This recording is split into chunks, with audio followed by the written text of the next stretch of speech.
From the studios of KPFK Pacifica Radio in Los Angeles, this is Uprising, and I'm Sonali Kolhatkar. It's Tuesday, May 12th, 2015. Stay tuned for an hour of exciting programming coming up after the news. Joining us now to analyze today's headlines is Robert Jensen. He's an author and a professor of journalism at the University of Texas at Austin. Hi, Bob. Hi, Sonali. Less than 3 weeks after a devastating magnitude 7.8 earthquake in Nepal that killed more than 8,000 people, another major earthquake was reported there this morning. Today's earthquake was measured at magnitude 7.3 and resulted in at least 42 deaths and more than 1,000 injuries in the poverty-stricken nation. Many houses that were damaged by the first quake collapsed during the second one. It was so powerful that it rippled through the northern Indian state of Bihar, where at least 16 people have died. Media are reporting the terror and panic that is striking people fearful of continued quakes. Meanwhile, satellite data suggests that the recent seismic activity has been so powerful that it caused the Himalayas, which are the tallest mountains in the world, to drop a few feet in height. Bob, do you think that international aid is flowing into Nepal right now as fast as it could? Well, when we talk about aid, there's really an underlying moral question. One of them is, what do we owe to other people, no matter how far away they are? But the second is the question of how did Nepal get to be poverty-stricken, which is a moral question about the relationship of the first world, especially Europe and its offshoots and the rest of the world. The question of aid requires a discussion of how much and how it's delivered, too. Do we have reasonable mechanisms for international agencies to deliver the aid? Or does this piecemeal combination of government and private charities really do it effectively? And of course, we can't talk about Nepal and talk about this question without talking about the effects of race. So in the United States, do we respond equally if the tragedy is in Kathmandu versus Paris? All of these are really quite profound moral questions that I don't think we're really ready to engage yet.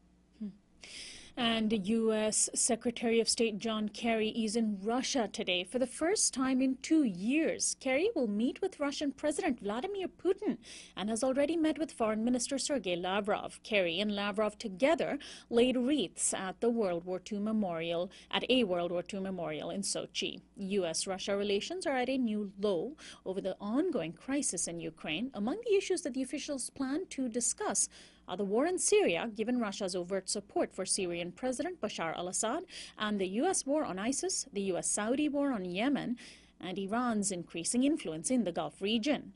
Russian support for separatist rebels in Ukraine will, of course, form a major part of the talks. The U.S. has been supporting Ukraine's military in that fight and also supported the coup in Ukraine last year that resulted in a new regime highly critical of Russia. Since then, more than 6,000 people have been killed in ongoing clashes and a low-level war. Coinciding with Kerry's visit, a report that was compiled by the Russian dissident Boris Nemtsov was published today, detailing that 220 Russian soldiers were killed in Ukraine. Nemtsov was assassinated in February. His work undermines Putin's claims that Russian soldiers have not crossed to the border with Ukraine. Well, Bob, how important are these talks? And does a face-to-face meeting between Kerry and Russian officials suggest that the U.S. and Russia might be willing to work things out? Well, I hope it displays a concern. My first thought about reading today's news in Russia and U.S. relations was Europe more generally.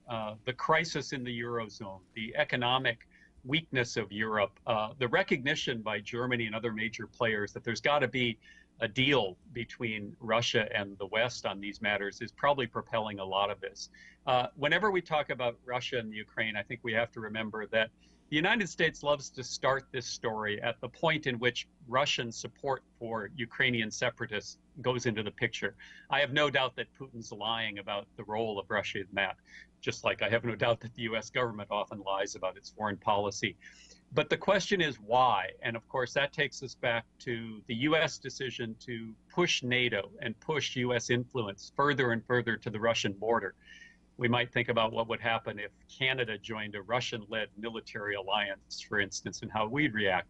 All of this is part of the mix, but I think the really dire situation in Europe is probably going to propel this forward, whether the U.S. and Russia really feel like making up or not. Right. And finally, in a move that Putin might approve of, President Obama on Monday signed off on Shell Oil's permit to drill in Alaskan waters. The approval is apparently conditional, and the administration contends that the drilling will be highly regulated. The Chukchi Sea, where Shell wants to tap into a potential reserve of 15 billion barrels of oil, is one of the most treacherous places to drill. Offshore drilling is a dangerous undertaking, as the Deepwater Horizon rig disaster in the Gulf of Mexico illustrated. The potential for spill is high, and cleanup of spills is extremely difficult in the icy waters. Environmental groups denounced the approval of the permit. The Obama administration had already opened up offshore drilling in the Atlantic some months ago. Bob, does this move by Obama signal yet again that while he does give lip service to addressing climate change, ultimately he gives in to corporate agendas? Yeah, I think this is an interesting story. One of the journalists writing about this said that perhaps Obama was balancing his support for weak environmental laws with this drilling. And that would be kind of like me balancing, let's say I'm going to be nice to you on the Ursinale, so I want to balance that by beating you with a lead pipe when you leave the studio. I mean, it's insane. The United States drive to exploit more and more fossil fuels is literally insane. First of all, there's the danger. That's well known. But more important is exploiting these fuels, of course, accelerates climate change dramatically.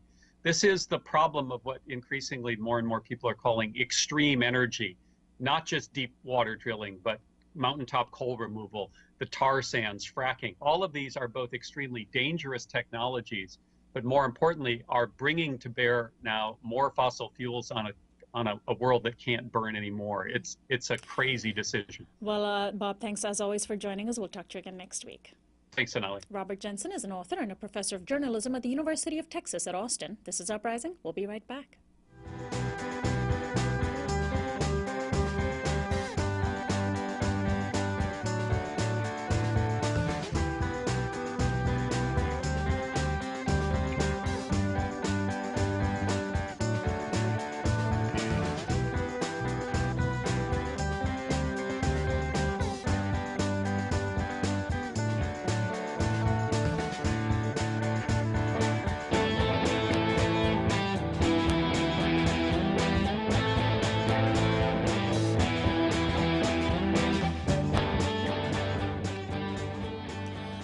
Welcome back to Uprising.